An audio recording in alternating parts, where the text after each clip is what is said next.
بسم الله الرحمن الرحيم ولا تؤتوا السفهاء أموالكم التي جعل الله لكم قياما وارزقوهم فيها واكسوهم وقولوا لهم قولا معروفا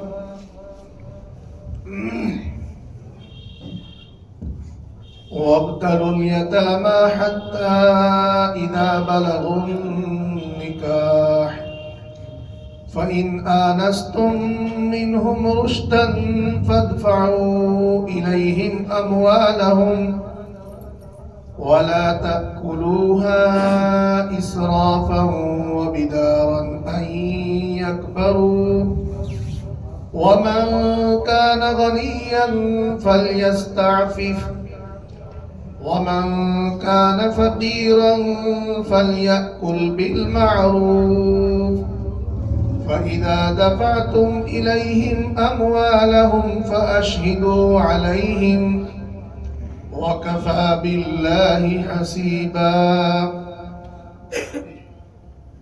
للرجال نصيب مما ترك الوالدان والأقربون وللنساء نصيب مما ترك الوالدان والأقربون مما قل منه أو كثر نصيبا مفروضا صدق اللہ العلی العظیم.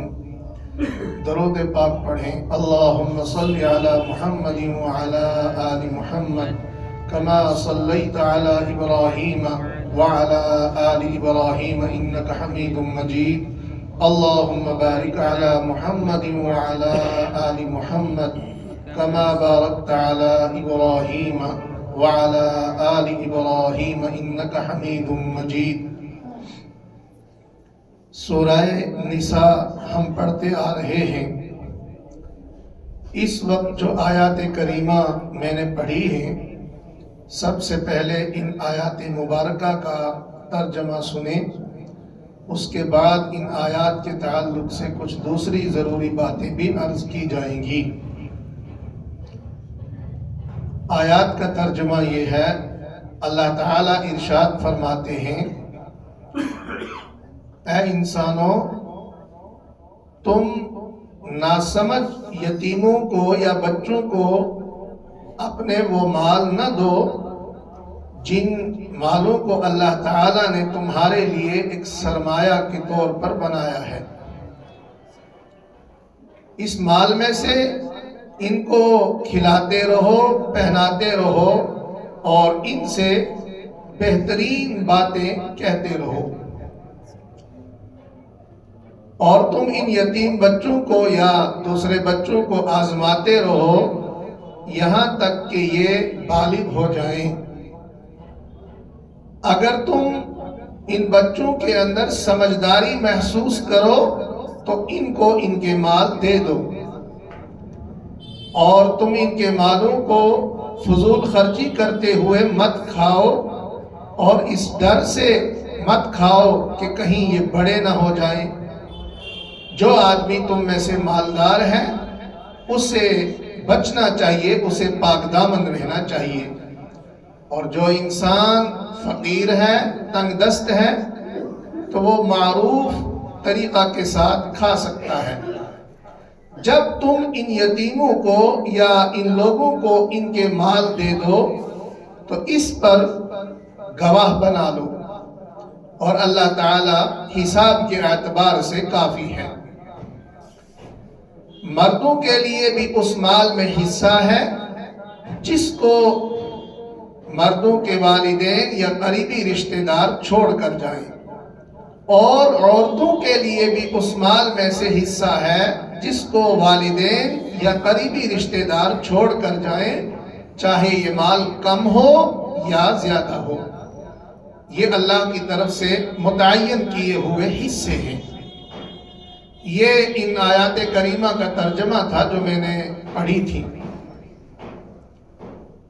ہم اصل بیان ان آیات کریمہ میں پڑھتے ہوئے آ رہے ہیں کہ جس انسان کی کفالت میں یتیم ہوں، چھوٹے بچے ہوں جن کا کوئی سہارا نہ ہو، ان کے مال کی کس طرح حفاظت کی جائے گی۔ ہم اصل یہ بیان پڑھتے آ رہے تھے۔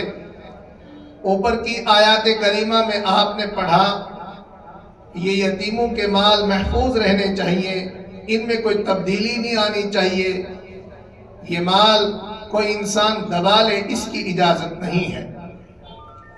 یہ جو آج آیات کریمہ پڑھی گئی ہیں ان میں بھی یتیموں کے مال کو محفوظ کرنے کی بات کہی گئی ہے۔ بہت ساری مرتبہ ایسا ہوتا ہے کہ جو لوگ یتیم ہوتے ہیں وہ بہت چھوٹے ہوتے ہیں، ناسمجھ ہیں، ان کو اگر ایک بڑا مال کا سرمایہ دیا جائے تو اس بات کا اندیشہ ہوتا ہے کہ یہ مال ان سے ضائع ہو جائے گا۔ اس آیت کریمہ میں اللہ تعالی یہی بات ارشاد فرما رہے ہیں، اے انسانوں وَلَا تُؤْتُوا السُّفَهَاءَ أَمْوَالَكُمُ الَّتِي جَعَلَ اللَّهُ لَكُمْ قِيَامًا، کہ ناسمجھ بچوں کو تم ان کا مال نہ دو جس مال کو اللہ تعالیٰ نے تمہارے لیے بہترین سرمایہ بنایا ہے۔ ظاہر بات ہے ایک چھوٹا بچہ ہے، اگر فرض کرو اس کا والد دنیا سے چلا گیا، وہ ایک بہترین بیلنس کی صورت میں ایک سرمایہ چھوڑ کر چلا گیا ہے اور یہ نقد کی صورت میں بچے کو دیا جائے گا، بہت زیادہ امکانات ہیں کہ یہ نقد سرمایہ بچے سے ضائع ہو جائے گا۔ یا کوئی بھی پراپرٹی ہے، کوئی بھی جائیداد ہے، بہت چھوٹے بچے ہیں، اگر یہ جائیداد، یہ پراپرٹی، یہ بیلنس ان بچوں کے حوالے کیا جائے تو بہت سی مرتبہ یہ خطرہ رہتا ہے کہ کہیں یہ ضائع نہ ہو جائے۔ تو اللہ تعالی ان بچوں کے سرپرستوں کو یہ حکم دے رہے ہیں کہ اس مال کی نگرانی کرو، جب تک یہ بچے سمجھدار نہ بن جائیں تب تک یہ مال ان کو مت دو۔ ہاں، اس مال میں سے ان بچوں کو کھلایا جائے گا، انہیں پہنایا جائے گا، جتنی ان کی ضروریات ہوں گی اسی مال میں سے پوری کی جائیں گی۔ یہی بات اللہ تعالیٰ نے فرمائی وَارْزُقُوهُمْ فِيهَا وَاكْسُوهُمْ، اس میں سے ان کو رزق بھی دو، ان کو کھلاتے بھی رہو، اور ان کو جو جو ضرورتیں ہوں ان تمام ضرورتوں کو پورا کرنا بھی ضروری ہے۔ اور اگر کہیں یہ ناسمجھ بچے جن کو ابھی مال دینے کے امکان سے یہ لگتا ہے کہ مال ضائع ہو جائے گا، اگر یہ مال کا مطالبہ کرتے ہیں تو قولوا لهم قولا معروفا، انہیں بہترین اور اچھی بات کہو۔ اچھی بات کہنے کا معنی یہ ہے کہ بہت ساری مرتبہ ایسا ہوتا ہے کہ ابھی چھوٹے بچے ہیں، وہ مال کا مطالبہ کرتے ہیں، اس موقع پر انہیں ڈانٹا نہیں جائے گا، ان کے خلاف مقدمہ بازیاں نہیں کی جائیں گی، ان سے یہ کہا جائے گا کہ ہاں یہ مال تمہارا ہی ہے، وقت آنے پر تمہیں دے دیا جائے گا۔ اللہ تعالیٰ فرماتے ہیں قولوا لهم قولا معروفا، کہ ان بچوں کے ساتھ صحیح بات کرو، درست بات کرو، اچھی بات کرو۔ اچھی بات کا مطلب یہی ہے کہ بہترین انداز میں ان بچوں کو سمجھایا جائے گا اور ان سے اچھی بات اچھے انداز سے کی جائے گی۔ بہت سی مرتبہ ایسا ہوتا ہے کہ کوئی چھوٹا بچہ ہی ہے، وہ اپنے مال کا مطالبہ کرتا ہے، سامنے والے 10 گالیاں دیتے ہیں، ایسا بھی ہوتا ہے۔ کبھی سرے سے مکر جاتے ہیں کہ یہ مال آپ کو دیا ہی نہیں جائے گا، اس کی بھی گنجائش نہیں ہے۔ ظاہر بات ہے اگر ایک چیز آپ کی ہے، وہ کسی کے پاس ہے اور آپ اس سے مطالبہ کر رہے ہیں، وہ سرے سے مکر جائے کہ نہیں آپ کو نہیں دی جائے گی، اس سے انسان کے دل میں ایک نفرت پیدا ہوتی ہے اور یہ نفرت انسان کو پھر گناہوں کی طرف لے جاتی ہے۔ یہاں اللہ رب العالمین نے فرمایا کہ وَقُولُوا لَهُمْ قَوْلًا مَعْرُوفًا، ان بچوں سے، ان یتیموں سے درست بات کرو، اچھی بات کرو۔ اگر کسی بچے کا کوئی مال کسی کے پاس ہو اور اس کو کہا جائے کہ وہ مطالبہ کرے اور بچے سے کہا جائے بیٹا ابھی نہیں دیا جائے گا، شام کو دیا جائے گا، وہ بیچارہ شام کی انتظار کرتا ہے۔ شام کو کہا جائے صبح دیا جائے گا، وہ صبح کی انتظار کرتا ہے۔ اور سرے سے اگر اس کو کہا جائے کہ نہیں تجھے کچھ نہیں ملے گا، اس سے برائیوں کے پھیلنے کے امکانات ہیں۔ بہرحال اس آیت مبارکہ میں اللہ رب العالمین ہم سب کو یہ حکم دے رہے ہیں کہ اگر کسی کی تربیت میں ناسمجھ یتیم ہیں، بچے ہیں، اور ان کا مال تمہارے پاس ہے تو یہ مال فوری طور پر ان کو حوالے نہ کرو جہاں ان بچوں کے مال کے ضائع ہونے کے امکانات ہیں۔ سوال یہ ہے کہ اب ان بچوں کو یہ مال کب دیا جائے گا؟ اگلی آیت مبارکہ میں اللہ رب العالمین نے اسی چیز کو بیان فرمایا ہے۔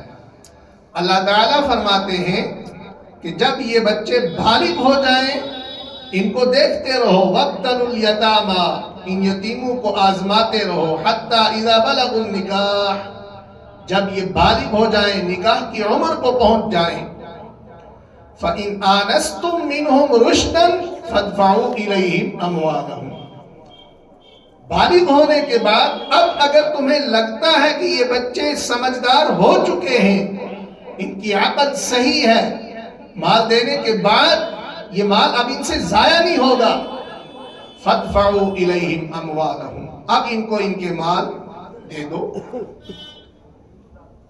مال محفوظ بھی رکھنا ہے یتیم کا، اور وقت آنے پر یہ مال اس کے حوالے ہونا چاہیے۔ مزید آگے اللہ تعالیٰ ایک اہم اصول بیان فرماتے ہیں۔ بیچ کی آیت کریمہ کا جملہ میں چھوڑ رہا ہوں، اگلی آیت کا حصہ اسی کے ساتھ ملا ہے۔ اللہ تعالیٰ فرماتے ہیں فَإِذَا دَفَعْتُمْ إِلَيْهِمْ أَمْوَالَهُمْ فَأَشْهِدُوا عَلَيْهِمْ، ان یتیموں کو جب تم نے مال حوالے کیا، چاہے وہ کوئی بھی مال ہو، تو اس پر گواہ بنا لو۔ یہ شریعت کا ایک عجیب اصول ہے۔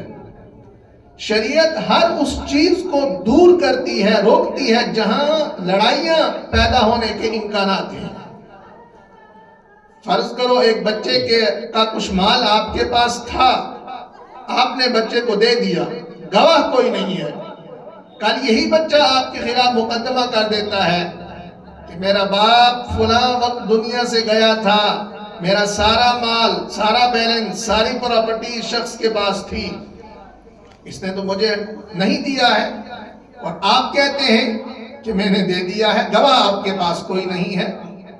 اب آپ اندازہ کریں کہ آج کے دور میں جب اس طرح کے مقدمات چھڑتے ہیں عدالتوں میں تو نسلیں برباد بھی ہو جاتی ہیں اور لاکھوں روپیہ کے ضائع بھی ہو جاتا ہے۔ بنیاد کیا ہوتی ہے؟ جھوٹ ہوتا ہے، کچھ نہیں ہوتا ہے۔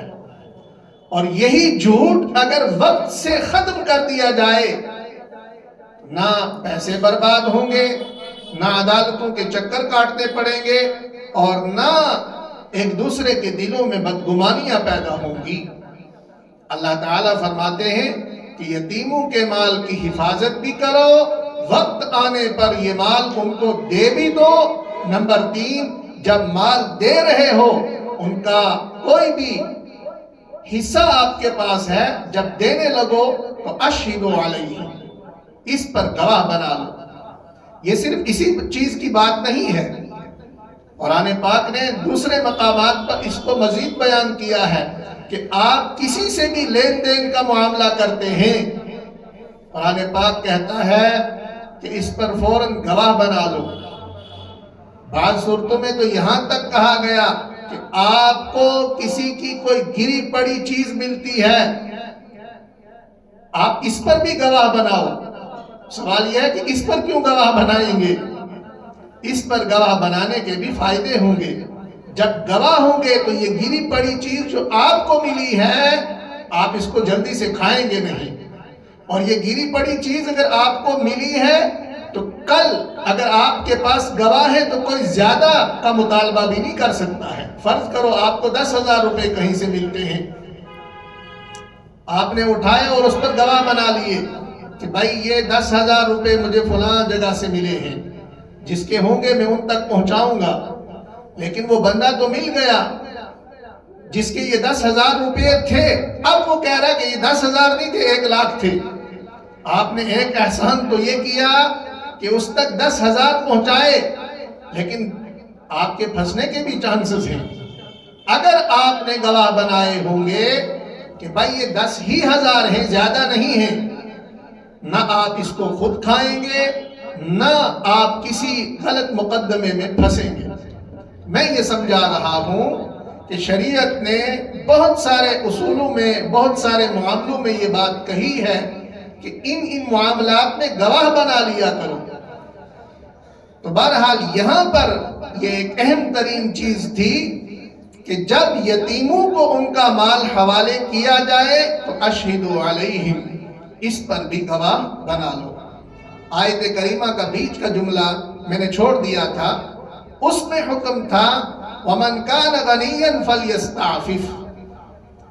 کہا تو یہ جا رہا تھا نا کہ یتیموں کا مال وقت آنے پر ان کو دو، اور مزید کہا گیا تھا وَلَا تَأْكُلُوهَا إِسْرَافًا، یتیموں کا مال فضول خرچی کرتے ہوئے خود مت کھانا، وَبِدَارًا أَن يَكْبَرُوا، اور اس ڈر سے بھی مت کھانا کہ کہیں یہ یتیم بچے بڑے ہو جائیں گے ہم سے مال ہی لے لیں گے۔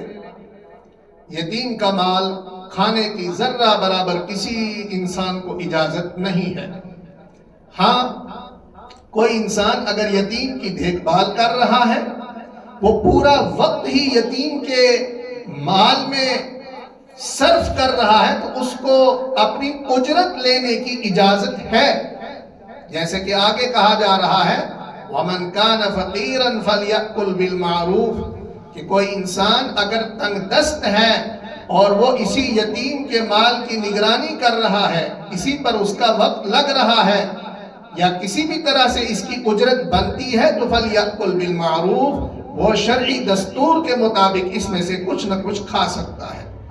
لیکن ساتھ میں یہ بھی کہا گیا وَمَنْ كَانَ غَنِيًّا فَلْيَسْتَعْفِفْ، اگر کسی انسان کو اللہ نے مال دیا ہے، کوئی انسان غنی ہے، مالدار ہے، آسودہ حال ہے، اللہ تعالیٰ فرماتے ہیں فَلْيَسْتَعْفِفْ، اس کو یتیموں کے مال میں سے کچھ نہیں لینا چاہیے، اسے حفاظت تو کرنی چاہیے، عذرا احسان کرنی چاہیے، یتیم کے ساتھ حسن سلوک کرنا چاہیے، فَلْيَسْتَعْفِفْ، اس کو بالکل بچ کے رہنا چاہیے۔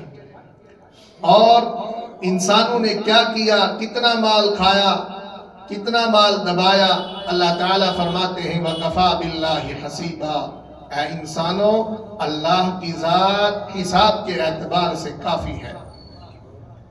دنیا میں چند چیزوں کو دیکھ کر فیصلے کر دیے جاتے ہیں، کبھی ظالم جیت جاتا ہے، کبھی مظلوم جیت جاتا ہے۔ دنیا کے فیصلے اصل نہیں ہیں، اصل فیصلہ اللہ کے یہاں آخرت میں ہوگا۔